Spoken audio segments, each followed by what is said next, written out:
La transición fue un espejismo. Se quedó básicamente la misma gente aquí. El poder económico ha seguido en las mismas manos de siempre. O sea, Franco lo dejó atado y bien atado, coño. Él lo dijo. O sea, Franco lo dejó absolutamente claro. Estaba todo bien atado.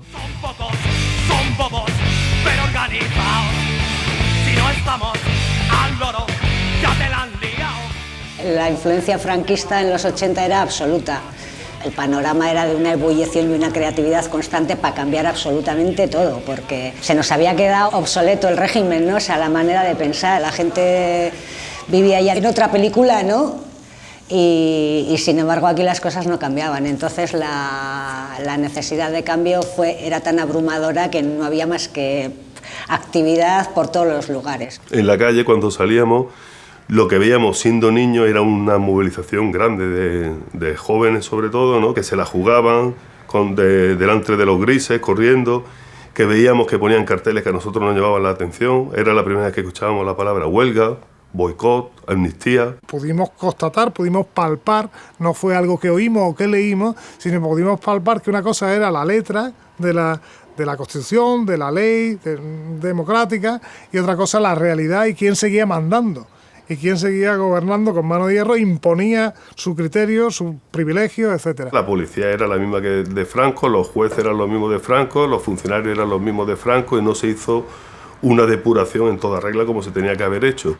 Era el problema con el ejército y sus elementos, de evitar un golpe de Estado posible, con el tema de las nacionalidades. Había los pilares de la economía competitiva, los grandes empresarios que tenían miedo que esta revolución democrática se transforme en una revolución más allá que una simple creación de parlamento y de derecho de voto. La corriente iba a favor de la democracia, las luchas estaban bien vistas y la unidad era potente. Entonces lo que yo recuerdo recuerdo los encierros, recuerdo las manifestaciones, ¿no? Recuerdo la fuerza con que levantábamos los puños.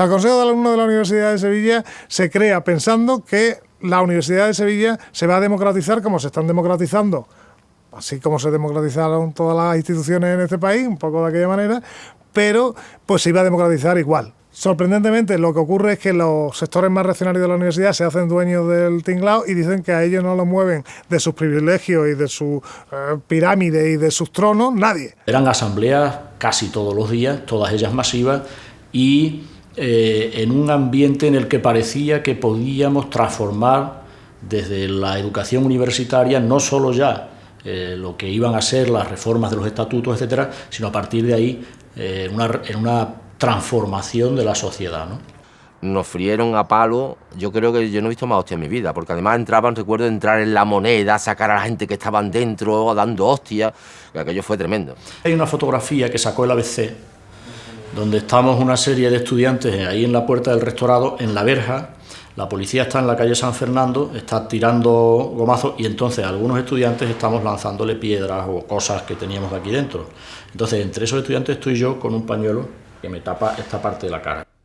Nosotros fuimos a Sevilla, una delegación de aquí de la universidad. Había un encuentro de estudiantes. El movimiento estudiantil estaba en pleno apogeo y una delegación de varias facultades, pues nos fuimos a Sevilla. La movilización de Sevilla fue tan estruendosa, salió tanto en todas las televisiones, en las portadas de los periódicos y tal, que muchas universidades se quedaron, de hecho organizamos aquí congresos de estudiantes y eran masivos, la gente que venía de otras universidades, de Madrid, Barcelona, del País Vasco, de Valencia, a ver lo que estaba pasando en Sevilla. Después de las reuniones a la noche, bueno, pues salíamos, ¿no?, de potes todos allí, y me acuerdo en el 23, no sé si existe, ahí debajo de un arco, pues había un tipo con una guitarra y creo que cantó la de Marina Leda, la de Andalucía entera como Marina Leda, y era Fernando.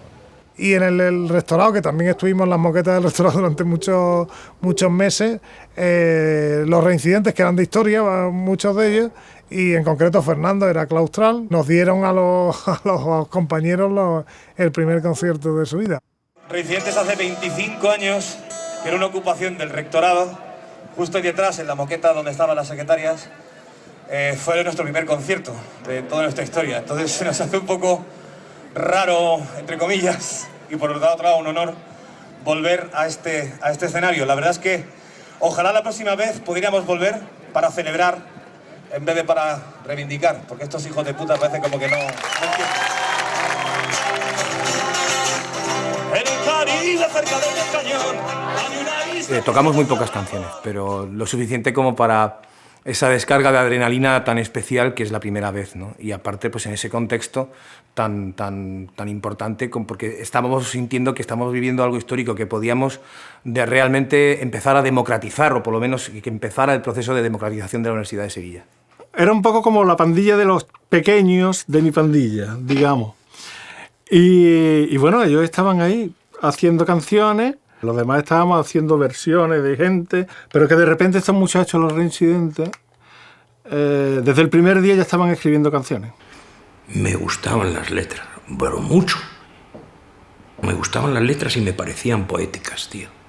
Y luego la música es lo que me ha gustado. Surgían solas las canciones, ¿no? Y luego, pues, era fácil como acoplar una letra en castellano.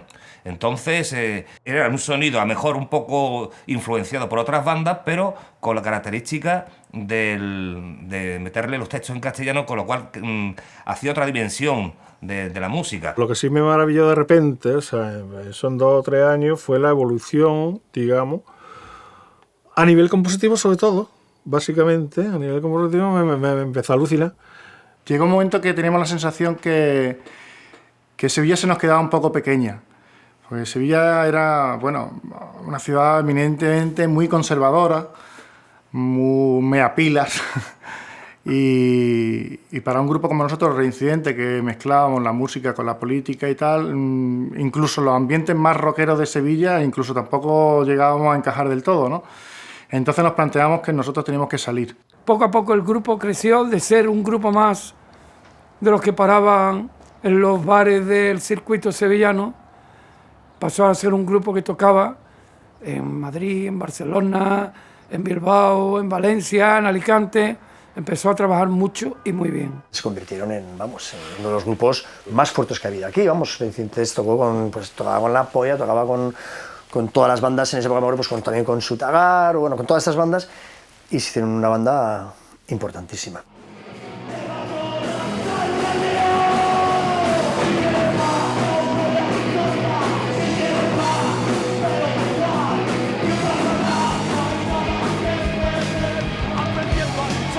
Aprendiendo a luchar. Si quieres más, quien no tiene nada. Si quieres más, solo mierda y sudor. Ir más atrás, nada tiene que perder. Aprendiendo a luchar, aprendiendo a luchar.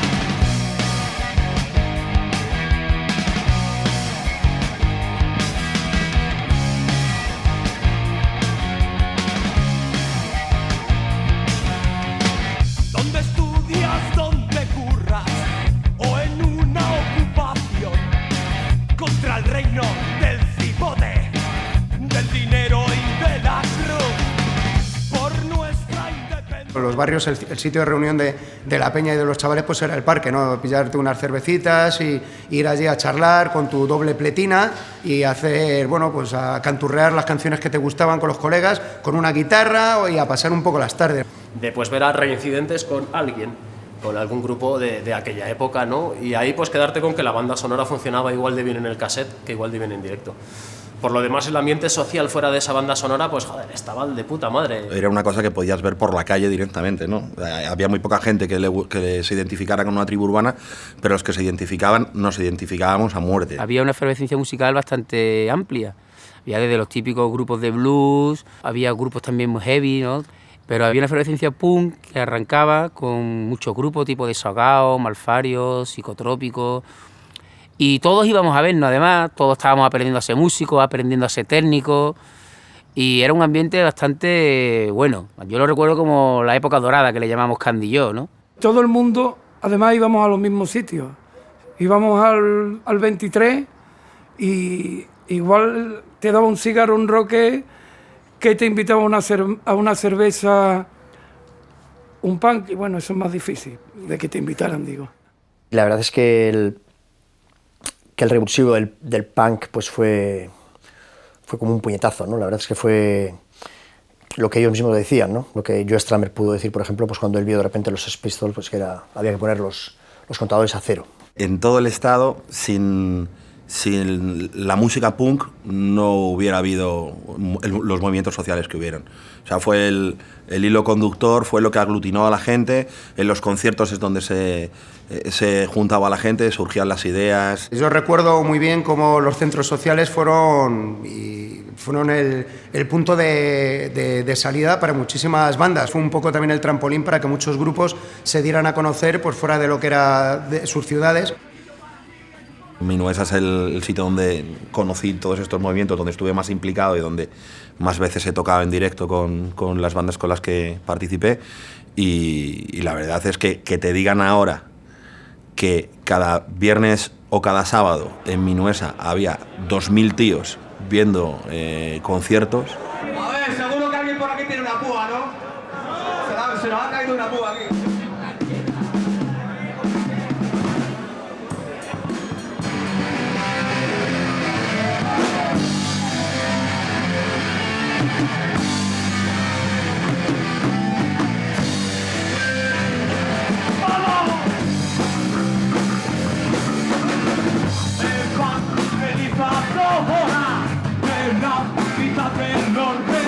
Martillo de RTCRT, luz efecto, espada de Roma.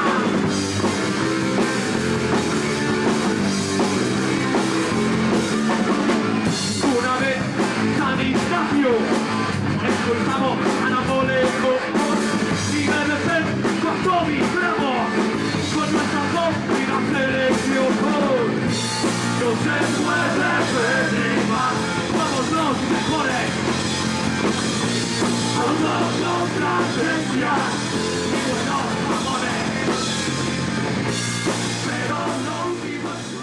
Son espacios que se le gana al sistema. Los centros sociales ocupados se genera un tipo de relaciones, hay un aprendizaje, una socialización en relaciones no autoritarias, en relaciones no discriminatorias, en la discusión política, en la deliberación política, en lo que son estructuras horizontales de poder. La Constitución dice que tenemos derecho a la vivienda. Y el movimiento Ocupa cubre lo que deberían hacer los ministerios, las consejerías de vivienda, y es buscar recursos de vivienda a las personas. Y buscar recursos de inmuebles para lo que sea un desarrollo cultural.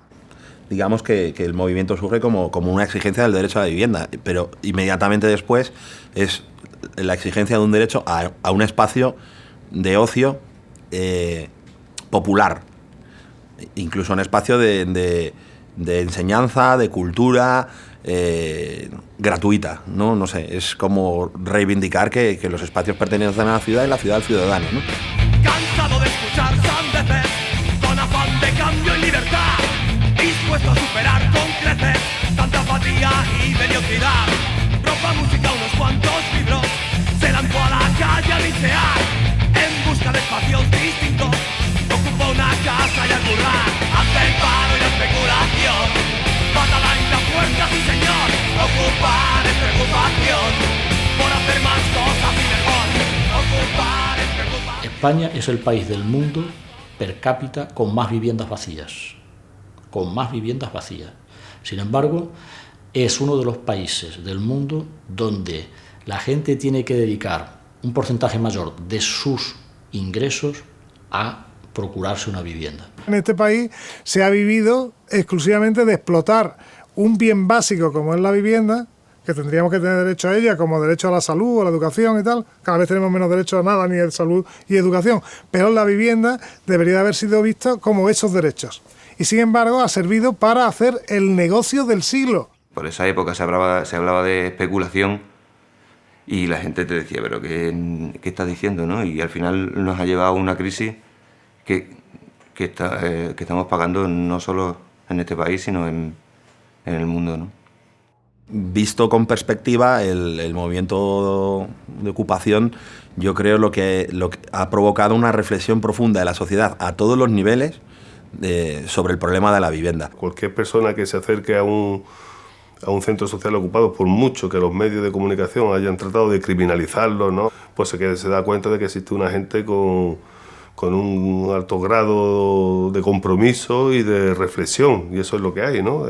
Gente que delibera y que discute y que tiene conciencia del mundo en el que vive. Quizás en el País Vasco era como que aquello se multiplicaba. Yo me acuerdo que cuando salíamos de Madrid y pensábamos ir a Euskadi a un concierto, lo que verdaderamente estábamos diciendo es vámonos a un centro social, vámonos a una ocupa, porque ya no era la reunión de un concierto, sino luego eran también las reuniones que se hacían, las charlas, los coloquios, o un comedor vegano, o en fin, era un punto de encuentro. Los centros sociales autogestionados, aquí los centros sociales autogestionados, pues se llamarían gasteches, que quiere decir casas de jóvenes. Entonces los músicos siempre éramos prácticamente pues punta de lanza, se podría decir, en estas ocupaciones, porque se ocupaba y actuábamos.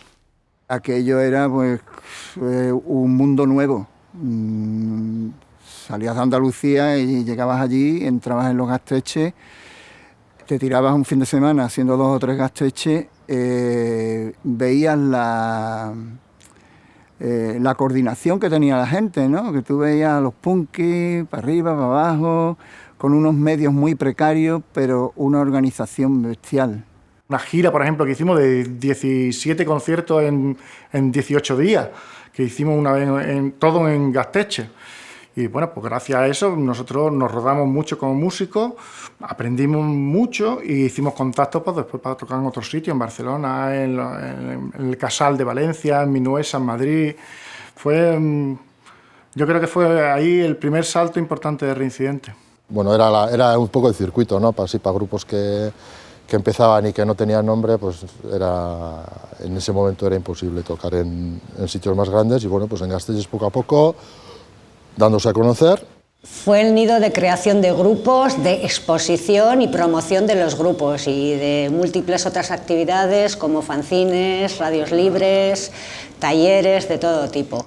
Los Gasteches se convierten así en el gran lugar de encuentro de la juventud, de todos los jóvenes. Es donde podemos ir a ver grupos de música, los grupos locales, los grupos de repente que desde otros sitios los contactamos y pueden venir a tocar. Es donde se empiezan a hacer charlas, se empiezan a crear de repente un montón de iniciativas precisamente como si pudiéramos imaginar un mundo paralelo, ¿no? Quiero ser como la pantoja viuda de jornada, llena de joyas. Quiero ser como los famosos. Bañarse de dinero es un sueño hermoso. Rótate una estafa. Saber que vos y rótate una estafa. Saber que vos y rótate una estafa. Y salir de casa y rótate una estafa.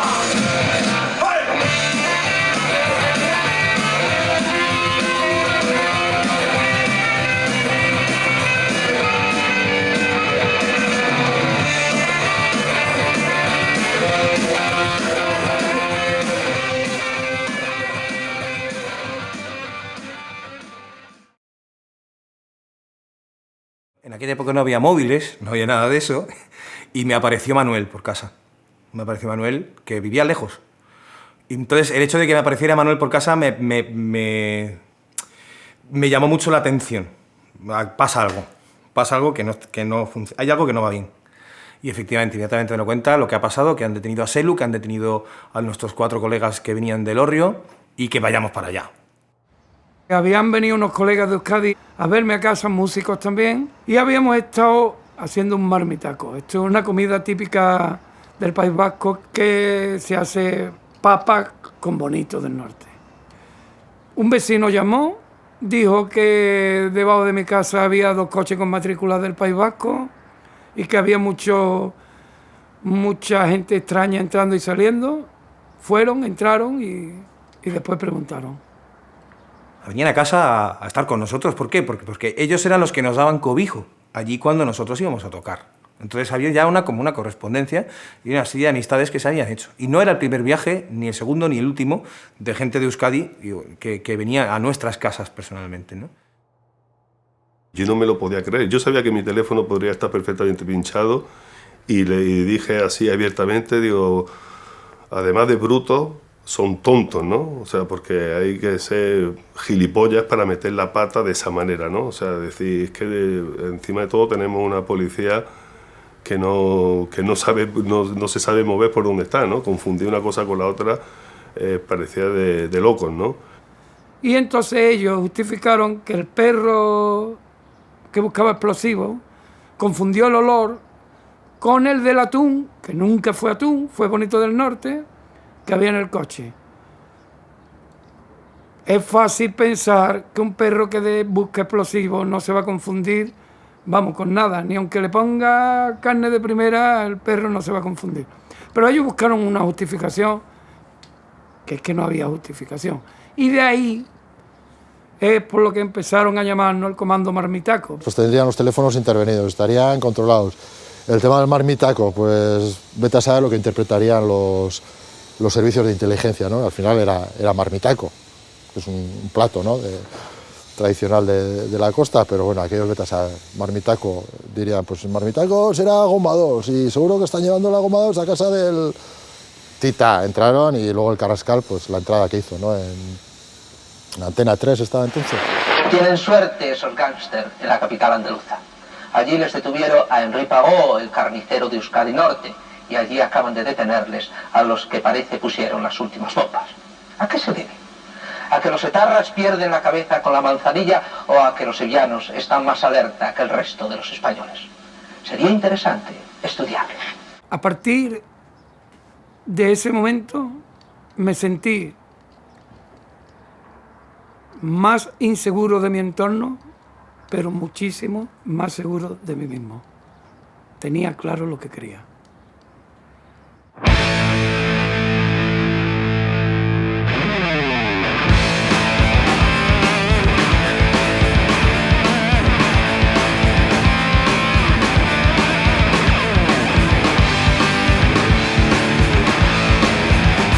Para mí, reincidentes al principio es que eran vascos, o sea, todos pensábamos que eran vascos y ni nos planteábamos el tema, ¿no? Luego, más tarde, ya se supo que no eran vascos, que eran andaluces, pero como estaban aquí todo el día metidos y siempre se les ha tratado como de casa... Porque aquí la idea también de lo que era Andalucía, pues era de Guardia Civil. El Guardia Civil que venía aquí, y entonces el andaluz, incluso el flamenco muchas veces, pues se relacionaba también pues, con la cultura impuesta del español y había un prejuicio muy grande. Entonces Reincidentes rompe con ese prejuicio, pero de arriba abajo. Reincidentes lo que hace es traer todo aquello y dar la perspectiva de la lucha un poco andaluza y más masivamente, ¿no? Claro, ya conciertos, discos, entrevistas, o sea, ya coge otra dimensión.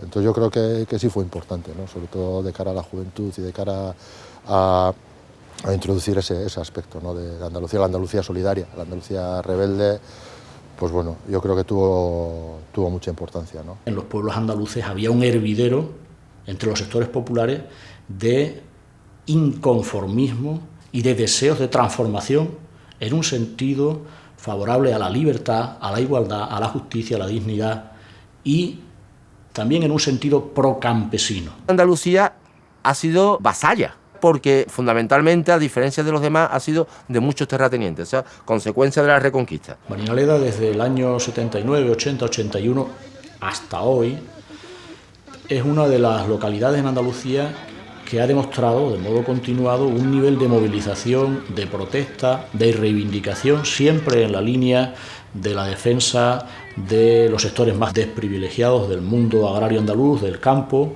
de los jornaleros en particular, pero no solo. Marinaleda ha estado siempre presente en todos los tipos de protestas que desde una perspectiva amplia de izquierda y alternativa se han sucedido en Andalucía. Fuimos a hacer un domingo rojo después de un sábado negro y la verdad que vivimos allí una sensación que aunque no la habían contado, pero no queríamos que eso fuese verdad. Todo el ideario de repente de una tierra como Andalucía se resumía en la frase, Andalucía entera como Maridaleda, y entonces era un estribillo que se cantaba con mucha rabia, con mucha emoción, con mucha fuerza, entonces Reincidentes pues se empezó a convertir ya en una banda habitual. Y en la plaza de mi pueblo, y en la plaza de mi pueblo, nuestros hijos nacerán, nuestros hijos nacerán, que mi voz suba hasta el monte, hasta que los jornaleros, que mi voz suba hasta el monte, hasta que los jornaleros, hasta que los jornaleros, Andalucía entera lleno de carritos de Mercadona, me cago en Dios. 1, 2, 3, va.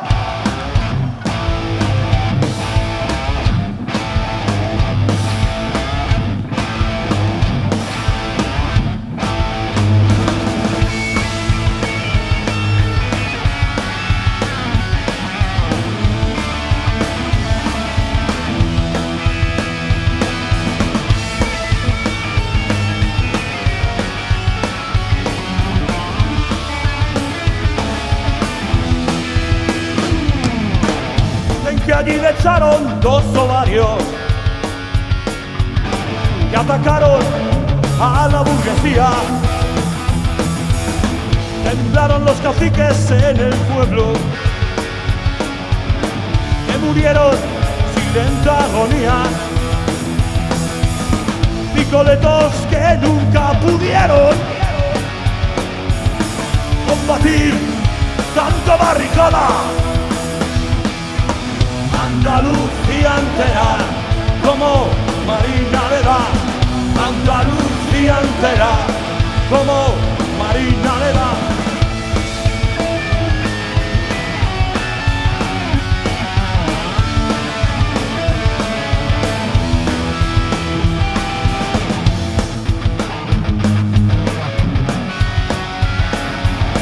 Roja igualdad de la hipocresía, que cantan nuestro himno ya diciendo por los pueblos y no por España. Los que han terminado ya sabiendo que esta mierda no es democracia. Andalucía entera, como Marina le da. Andalucía entera, dando por culo.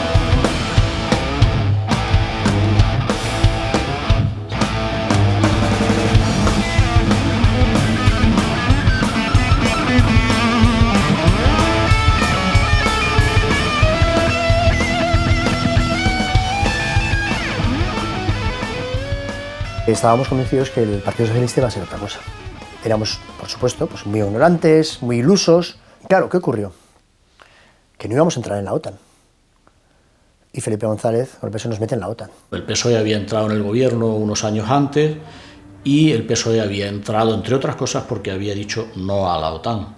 Había defendido electoralmente, como se comprobó después, una posición, si no antimilitarista, de no alineamiento. Montamos comisiones como mujeres de ver por qué estamos en contra de la OTAN, no solo que estamos en contra así, sino todas las consecuencias de la militarización de la sociedad, qué valores se transmite patriarcal dentro del sistema militarista y lo que supone las guerras para el mundo de la mujer. Nos dimos cuenta del poder que tienen los medios de comunicación, como Felipe González, en los días anteriores a la fecha del referéndum, prácticamente haciendo un chantaje, que si España no votaba el sí a la OTAN nos quedábamos fuera de Europa, etcétera, ¿no? Y todo eso hizo, pues bueno, que muchísimos jóvenes se organizaran en torno a unos movimientos que tuvieron su plasmación después en lo que fue el movimiento de insumisión. El movimiento de insumisión fue un movimiento muy contestatario y muy contestado. Contestatario porque Sevilla era mucho más rebelde, ¿no? Porque ya denunciaba incluso ese año que le teníamos que dar al Estado. Iba más al fondo. Y muy contestado porque había gente que nos veían ya como los rebeldes totales. Fue nuestra gran victoria, fue donde realmente hubo una unión, una estrategia pactada a nivel estatal en muchas ocasiones y realmente se provocó un conflicto con las instituciones muy potente.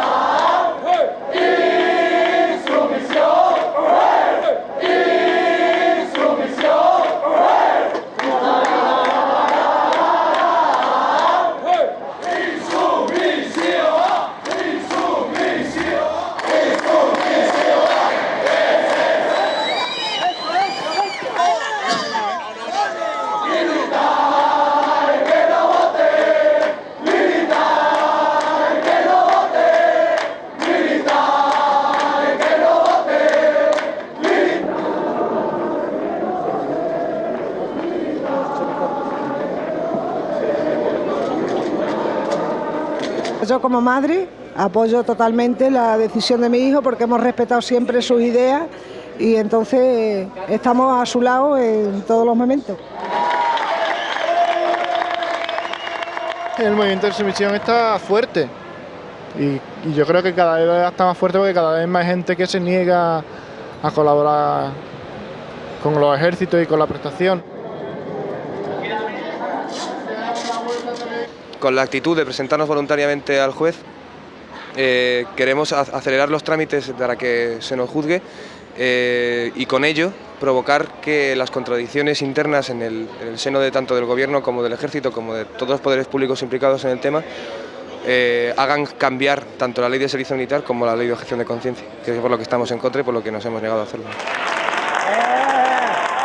Cuando estaba allí arriba y escuchaba los gritos, pues estaba viviendo de que no estaba yo solo, ¿no?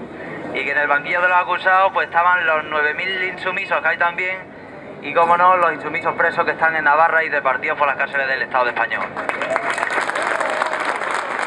Se les desbordó completamente, no sabían qué hacer, no tenían ya suficientes celdas para meter a toda la peña y veían que acobardar no iban a conseguirlo. Y fue Aznar, ¿eh? Es que sí que recordarlo, con una putada. Que fuera Aznar el que acabó con el servicio militar obligatorio. Lo podía haber hecho el PSOE, pero vamos, de todas maneras da igual uno que otro, ¿no? Pero fue una putada que fuera Aznar. A mí me odió. Lo que pasa es que acabó no por conciencia, sino porque lo convirtió en negocio. Vamos, el ejército profesional es un negocio del copón, ¿no? Y si no, que se lo pregunten cuando quería meternos en la guerra o nos metió.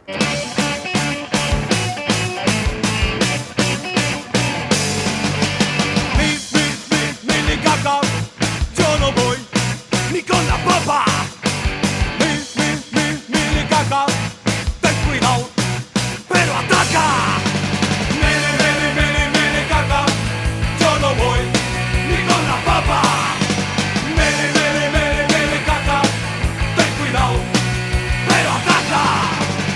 Me encontré con mujeres, por ser madre de insumiso, por ser compañera de insumiso, que se sentían ella misma insumisa, tenían la convivencia como mujer dentro del movimiento con problemas. Porque por muy insumiso, pues tú no eres automáticamente un insumiso a los valores patriarcales. Tú puedes estar en contra de una obligación que te impone a ti como hombre, pero no solamente. Entonces, había también unas compañeras dentro del movimiento de objeción de conciencia, el MOC, pues que empezaban a reivindicar también su feminismo. Yo creo que la mayor revolución del siglo XX ha sido la revolución feminista. El hombre consiguió sus derechos en el siglo XVIII y la mujer ha conseguido en el siglo XX. Entonces, una sociedad que se quiera llamar demócrata no puede ser demócrata si el 50% de la sociedad no tiene sus derechos. Desde el feminismo no pensamos solo en la discriminación, es el comportamiento de valor patriarcal, de liderismo, de no saber reconocer la diferencia, de no tener miedo a lo diferente, porque el patriarcado tiene siempre miedo a lo diferente. Ya se pueden colgar muchas medallas, el Instituto de la Mujer, los ayuntamientos, las diputaciones, los ministerios, que si quieren luchar contra esto, pero evidentemente es todo una hipocresía tremenda cuando los medios de comunicación lo que preconizan es el culto a un estereotipo de belleza concreto. Las actitudes sexistas o tanta imagen de chica playboy como modelo de mujer, incluso los anuncios de cosméticas y farmacéuticas que muchas veces dan un ejemplo de mujer tipo que no es real. Nos enseñan a nosotras a cómo no ser violadas en vez de enseñar a los hombres a no violar a las mujeres, ¿no? Entonces, si empezamos ya, depende de la educación que te están transmitiendo, que te están dando, porque bueno, la escuela te puede decir una cosa, pero en tu casa ves otra totalmente distinta, entonces, ¿cómo crecemos? Se tiene que normalizar mucho más la visión de las mujeres haciendo cosas, pero por gusto, no por obligación tampoco, en plan, pues ahora lo voy a hacer por... Eso tampoco creo que sea el tema, sino que cada persona pueda ser feliz haciendo lo que quiere. Que tenemos una doble lucha, pues nada, nosotros estamos acostumbrados a cambiar muchas mochilas, tenemos mucha fuerza. Yo sé que nuestra lucha la hicimos en la transición, que conseguimos todos los derechos que hemos conseguido, el derecho al trabajo, el derecho al aborto, miles de ellos, y que ahora estamos volviendo efectivamente, hace 40 años, con las nuevas legislaciones. Sí, desde luego estamos retrocediendo y mucho. Pero también es cosa nuestra, personal de cada quien, no permitirlo. Nuestros temas nunca son prioritarios, nuestros temas, que son los que resuelven la vida de nuestra familia y la vida de nuestras sociedades, siempre pueden esperar. Para eso estamos nosotras ahí, ¿no? Volvamos a salir a la calle a decir algo. No va. El machismo que lleva a la violencia hacia las mujeres, lo condenamos, pero nos olvidamos que hay cosas más profundas detrás. Con el tema de la violencia de género también, la mujer tiene que espabilar, no puede estar llorando toda la vida. Hay que tomar las armas, ¿no? Lunes, martes y miércoles y otra vez. La vida se te escapa entre tus dedos. La vida en que sé yo, destrozada en el sillón, con la cara hinchada por algo más que la tristeza. Pero ya es la hora de que todo vaya bien. Volar sin alas, sentir que ya eres libre. Volar con tu príncipe azul, soñarte lo que eres tú. Rompiendo las cadenas donde la sociedad te atrapa. Y por fin esta historia ya terminó. Ojalá Dolores cambió su nombre por libertad.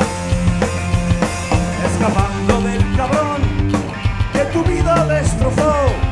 Porque la vida es solo un cuento que hay que vivir en el momento. ¡Ay, Dolores! La mano en tu espalda, la apertura en tu mente. ¡Ay, Dolores! Con el silencio de la sociedad. ¡Ay, Dolores!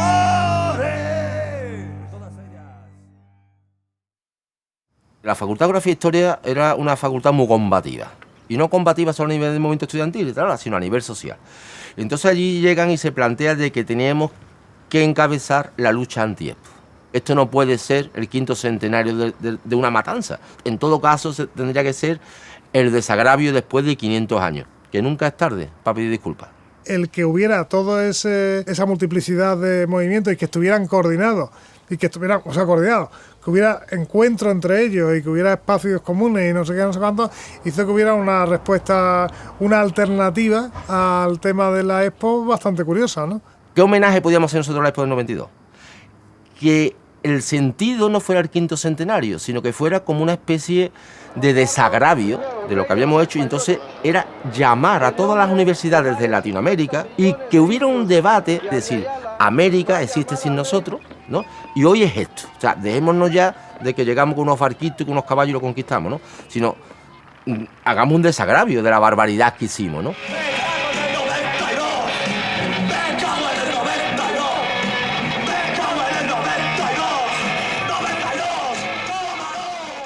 Cuando se convocó al concierto decidimos que tenemos que tocar y tenemos que estar allí en la Alameda, con Sin Dios, Reincidentes. Y cuando llegamos allí fue cuando verdaderamente nos dimos cuenta de dónde está lo que estaba pasando en Sevilla, ¿no?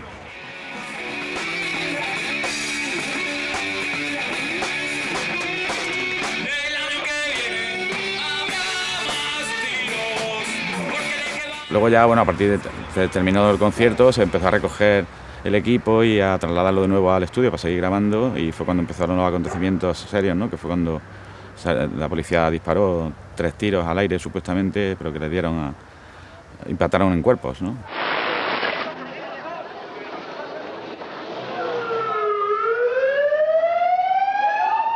Lo que ocurrió en Sevilla cuando de la inauguración de la Expo es, digamos, la manifestación explícita de que vivíamos en un estado policial total y absolutamente, donde cualquier derecho mínimo estaba conculcado. Era como que no se podía permitir que la gran fiesta que había montado el Estado con dinero público, ese gran despilfarro, lo pudiera venir a joder 4, que no eran 4, que eran distintos colectivos y con una conciencia muy clara de lo que estaba pasando. De encontrarse con una represión que llega a que se escucha disparo hasta que hay bala que llega contra personas. Entonces, fue una conmoción.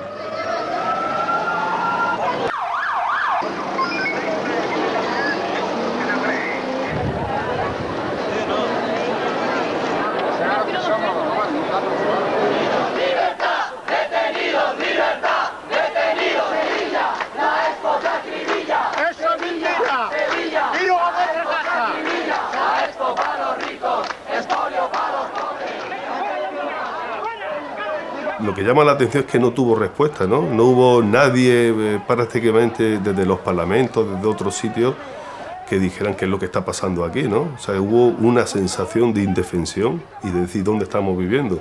Pero lejos de asustar a la gente, que era lo que pretendían, y de mandarlo a su casa, yo creo que lo que hicieron fue todavía revalidar esa conciencia, ¿no? Y ese sentimiento de resistencia y decir, bueno, ahí estáis ustedes, pero nosotros estamos aquí y aquí vamos a seguir.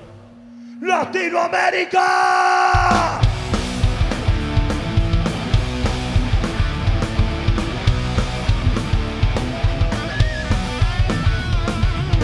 Esa gente que escrutaba el cielo y no comprendía el invasor. Hace tiempo nos trajo esperanza para forjarnos un mundo mejor, donde patina el frío raciocinio, donde todo es siempre un poco más, donde la vida tiene cara de niño, donde la puerta se abre sin llamar Latinoamérica. Yo creo que si de algo se puede hablar de Latinoamérica en general, es la cantidad de años que llevan moviéndose y movilizándose en contra de la opresión que pueden sufrir desde la propia industria que les lleva agua hacia algunas ciudades, como es en el caso de Bolivia, hacia cómo se han organizado los sindicatos de estudiantes en el caso de Chile, a, por ejemplo, cómo se ha juntado la sociedad argentina en contra de la banca, en contra del capitalismo brutal que les ha robado lo poco que tenían como ciudadanos. No viene desde ahora, viene desde hace 500 años que nos han robado todo. Y entonces yo no sé qué película habrán contado acá, pero es que allá han diezmado a la población. Siguen siendo culturas sobre economías todavía sometidas al colonialismo, incluso en el siglo XXI que vivimos. Entonces la manera de luchar es por pelotas, es así. Latinoamérica te empieza ya a aportar no solo amistades y conocimientos, sino que también te empieza a aportar ideológicamente el cómo construir una nueva izquierda a partir de unos valores totalmente diferentes. Ellos ven como el capitalismo es un sistema suicida para la vida misma, que vienen a estropear lo que es la Pachamama, la tierra misma que nos da de comer. Los 500 años de resistencia indígena, negra y popular que se dieron en América, que articularon a todos los pueblos indígenas, ya no solo de América, sino también con otros países del mundo, ¿no? La creación de vía campesina, etcétera. Todo eso tiene mucho que ver, ¿no?, con a la hora de articular luchas y preocupaciones y sensibilidades, porque el enemigo es uno, ¿no?, la globalización neoliberal, ¿no?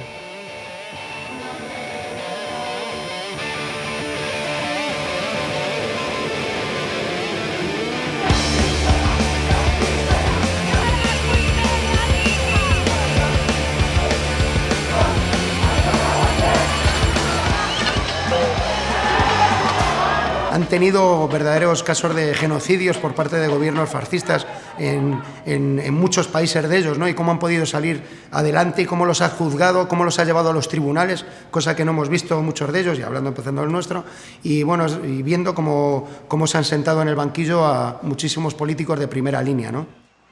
Mientras que aquí todavía seguimos pendientes de rehabilitar la memoria de tanta gente que murió, que fue torturada, que fue desaparecida, en los casos de Argentina y de Chile han sido capaces, todavía está ese proceso, pero desde luego van muchos pasos por delante de lo que va en el Estado español, ¿no? Y no tenemos que olvidar que si ha habido un torturador o un asesino, es que esa persona tenga que ser llegada al juzgado y tiene que ser juzgado.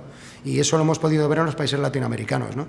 ¿Que es poco? Sí, siempre es poco, ¿no? Pero yo creo que el camino es muy largo y queda mucho por andar. No se puede luchar toda la puta vida para saber dónde está tu padre, tu hermano, tu hermana, tu sangre. No sabes a dónde están, dónde los han tirado, qué han hecho con ellos. Hablar de la guerra civil y de la represión franquista era un tema tabú. Ha sido un tema todavía sigue siendo tema tabú en determinados sitios. Porque es que hasta la bandera republicana creaba urticaria entre parte de la izquierda oficial. Y allá va la republicana, ondeando libertad. Libre, libertad, libre, libertad, igualdad y solidaridad. Allá va la republicana, ondeando libertad. Libre, libertad, libre, libertad, igualdad y solidaridad. Allá va la republicana, ondeando libertad. Libre, libertad, libre, libertad, igualdad y solidaridad.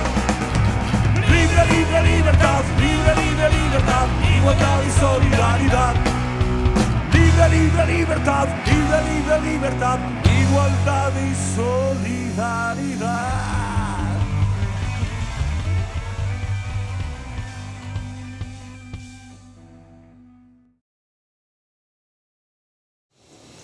Los Reincidentes era un grupo pues, muy conocido en Euskal Herria, era un grupo muy identificado con las posiciones independentistas y se movían en círculos independentistas y bueno, pues identificados también por la policía y por la Guardia Civil. Lo que ocurre es que de repente después viene ya lo que sería ya la época negra, más todavía, ¿no? Que es el aznarismo. Y entonces ahí ya no solamente, ya es la obsesión precisamente que tiene con el tema vasco, ahí entra a todo, ¿no? Todo el que se moviera era terrorista. Es que era increíble, los ocupas eran los antisistemas, que eran de algún modo los etarras disfrazados. Se movía, era todo. O sea, el propio movilizaciones en el campo pues eran los terroristas andaluces. La cancelación de todos los conciertos, que comienza con los conciertos de Manu Chao y míos, y a partir de ahí, las listas negras de todo lo que son los grupos, incluso hasta Reincidentes, Sociedad Alcohólica, Sutagar, Berri Charrac. Banda Hachís, ¿no? Por el hecho de decir Hachís, que viene de Javi Chispe, por el hecho de decir Hachís yo creo que nos han metido en listas, ¿no? A la hora de hacer una contratación hay muchos promotores que dependiendo del municipio o dependiendo de su ayuntamiento se piensan si llevar a un grupo que tiene una K de kilo, o a un grupo que se puede llamar Reincidente, o un grupo que se llama Sociedad Alcohólica. Dios mío, ¿a dónde vamos a ir? Y si encima son vascos, ¿a dónde vamos? Un día me llama el director y me dice: oye, el grupo ese que estás poniendo, ¿quiénes son? Digo, un grupo sevillano que hacen rock y que llevan muchos años en el mundo de la música, dentro de mi programa libre. Y me dice, es que me han dicho que han tocado en una cárcel para los etarras. Y dije, muy bien, bueno, pues yo me enteraré. Llamé a Carlos y se lo dije. Carlos me dijo, Toño, tú sabes cómo es nuestra tendencia política, ideológica y cómo hacemos nosotros la música. Y se diga, pues muy bien. Bueno, nos vemos, Carlos, adiós. Y seguí poniendo Reincidentes. Llamaron a Toño y le dijeron que cómo iba a meter una canción de un grupo que había tocado para HB. Claro, como el tema HB, ETA, terrorista, cárcel, eso está todo dentro del mismo saco, pues bueno, ya se desmadró un poco la cosa, como siempre en estos asuntos, ¿no? Pero es que de ahí incluso ya pasamos ya a la locura anticultural, ¿no? O sea, se iría a llegar a la famosa frase de Goebbels, ese famoso ministro también de Hitler, que decía, ¿no? Oigo la palabra cultura y llevo la mano a la pistola.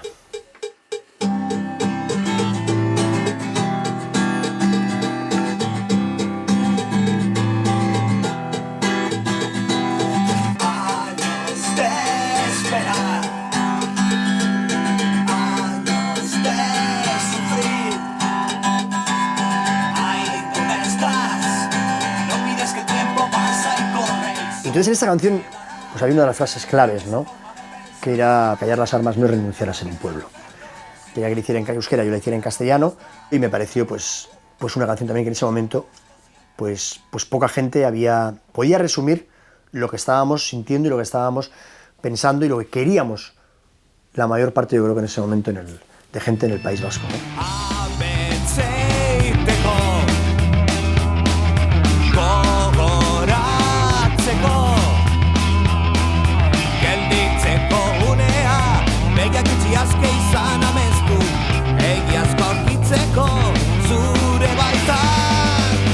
Va por los que gritan sin parar, por los que no pueden y los que no están. A mediados de los años 90, Reincidente se convierte en una banda que empieza a sacar discos cada año y medio. Y nosotros vivimos como un boom así un poco entre nosotros, como diciendo, joder, que no veas, ¿no? O sea, no es que viviéramos en una nube, porque no es verdad, siempre hemos tenido los pies bastante en el suelo, pero es cierto que la situación te podía casi zarandear. Eso coincide, y no hay relaciones de causa-efecto, pero coincide con una desmovilización absoluta.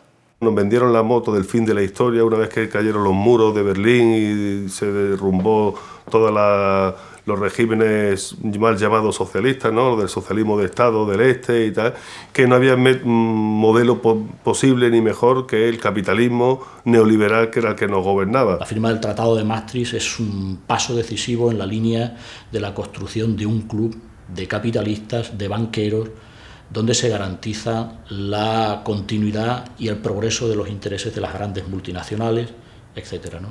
Eso va contra los pueblos, va contra el pueblo andaluz y va contra todos los pueblos. Se notaba que iba a pasar algo potente, ¿no?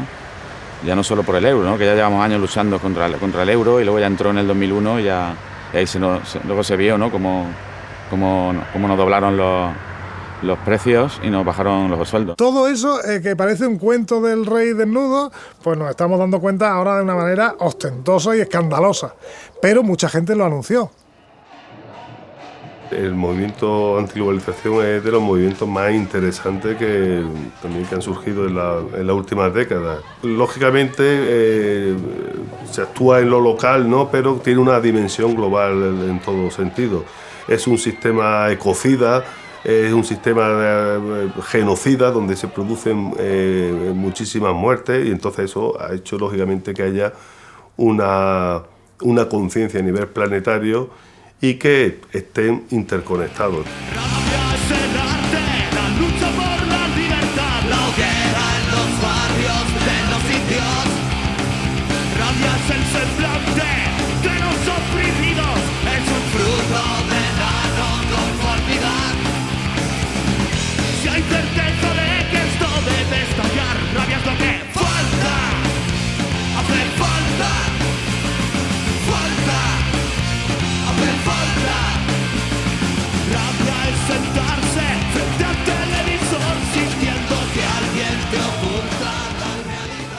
O sea, si a mí me hablan de Buenos Aires, yo cada día era una manifestación, cada día era una protesta, era como una cosa muy latente, ¿no? Que en una entrevista me dijeron que cómo veíamos a la sociedad, ¿no? Y tal. Y yo le dije que era curioso que eso yo en mi país que no lo conocía, en mi ciudad no lo conocía, ¿no?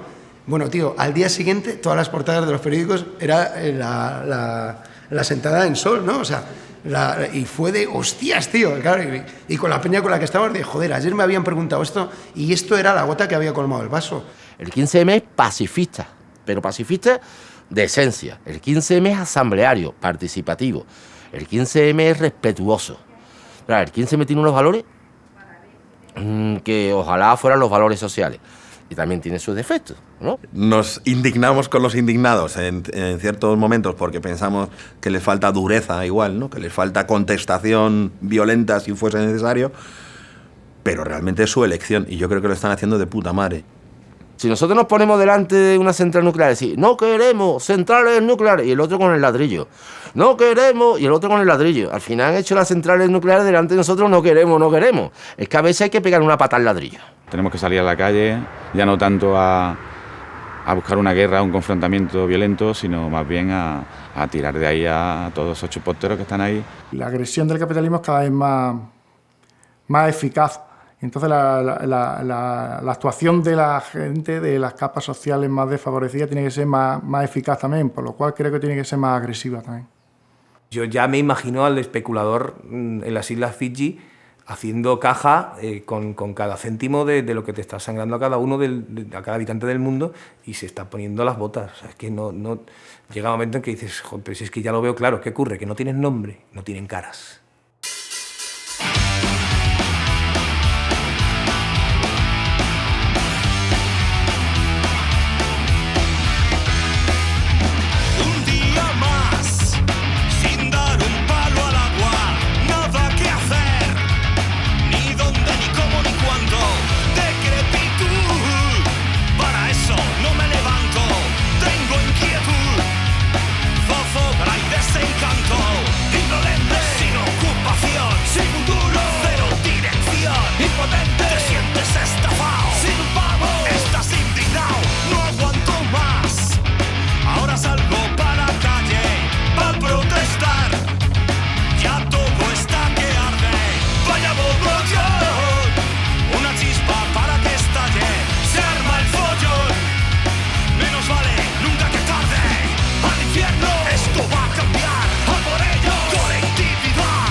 El cine, la música, cualquier expresión cultural es una expresión también política. Y es transmisora, por supuesto, de ideas y de ideologías. Entonces, el que diga que no, miente.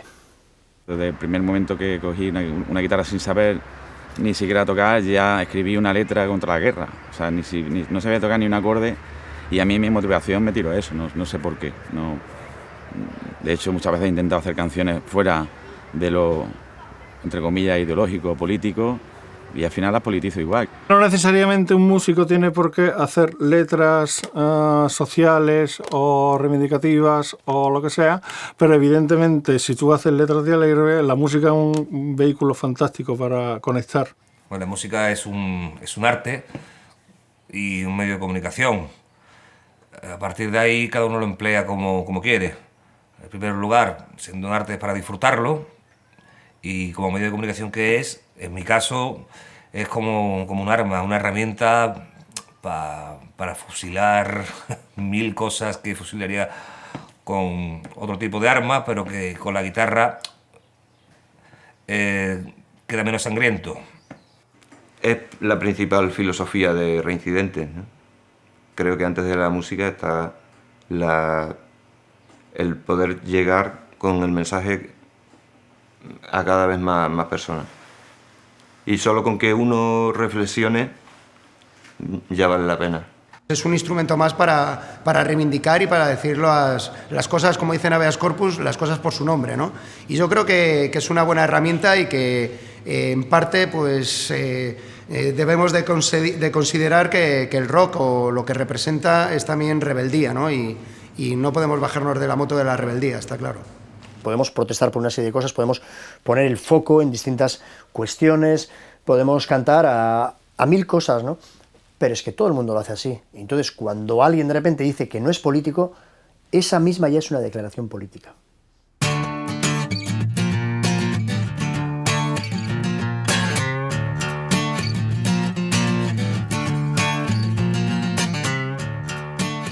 Me llamó la atención también cuando empecé a trabajar con ellos el punto ese que nos habían hablado la gente de es un rollo asambleario, ¿no? ¿Qué será el rollo asambleario aquel de Reincidente? Y era que siempre pensabas desde fuera que Fernando Madina podía ser el que llevaba la voz cantante y el que tomaba las decisiones. ¿sabes? Por aquí. Cuando yo entro en Reincidente, primero formo parte de ellos como un trabajador y al cabo de 3 años o así me hacen miembro del grupo y bueno, claro, me sorprende mucho que todos, ya me iba sorprendiendo que todo se iba decidiendo entre todos, desde una foto, una furgoneta que se va a alquilar, un arreglo de una canción, etcétera, etcétera. Reincidente se plantea el modo asambleario sin querer, creo yo. O sea, hay una serie de valores que están pululando por el mundo y por tu ciudad que conllevan a eso. Y a nosotros nos sale de modo muy natural. Siempre estamos compartiéndolo todo y decimos, bueno, pues los instrumentos, ¿quién los compra? Los compra el grupo, porque podemos ahorrar de lo que tocamos y entonces ya no son instrumentos individuales, son instrumentos colectivos y hasta ahora ha sido así. Pensar que no solamente somos compañeros de un equipo que hace música ni nada, sino que somos muy amigos, que ninguno tiene un papel especialmente relevante en ningún campo y que todo lo decidimos entre todos, funcionamos asambleariamente y creo que es la fórmula por la cual hemos tenido esa trayectoria tan larga y que encima pensamos que esto puede seguir así por muchos años más, por otros 30 años más. Es el primer grupo organizado que ha habido en Sevilla en la puta vida. O sea, es el primer grupo que ha sido una cooperativa, que ha tenido su local de ensayo durante 25 años, que ha grabado discos todos los años, que se mantiene con los mismos técnicos, que se mantienen el mismo espíritu, absolutamente todo, y que van a misa juntos, van a muerte. Porque habrá tantas mujeres pendientes del culebrón, porque habrá tantos chavales que necesitan su ración, porque habrá tanto dinero metido en el rock and roll, porque habrá tanto manero y tan cabrón, porque hay tantos africanos que se ahogan en el mar, porque habrá tanto trabajo de guardia de seguridad, porque si entra el millonario no defiende el militar, porque habrá tanto trafique en mi ciudad y allá en las calles de aquí para allá, cuerpo ligado buscando paz, dulce refugio para llegar con los colegas a brindar, sin olvidar que estamos hartos de aguantar.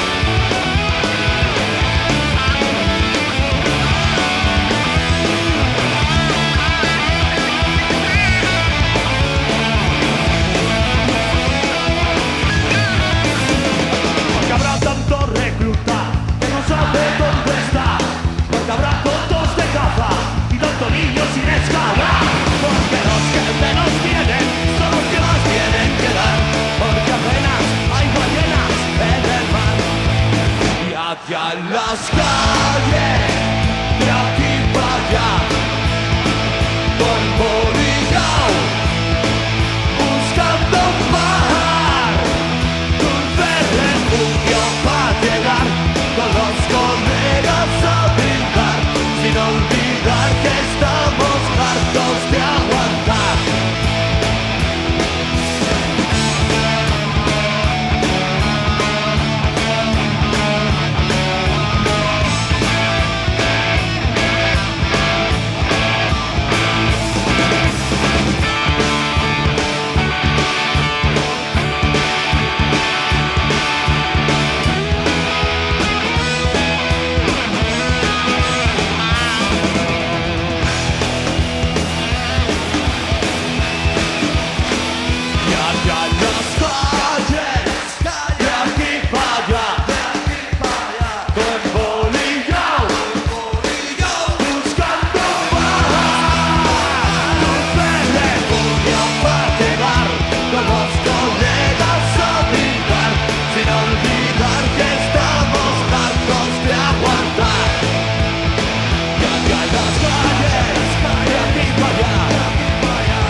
estamos hartos de aguantar, pero no soltamos la caña sin pescar, sin mirar atrás, pero sin ganas de olvidar, aprendiendo a luchar y sin parar de buscar algo que pueda romper.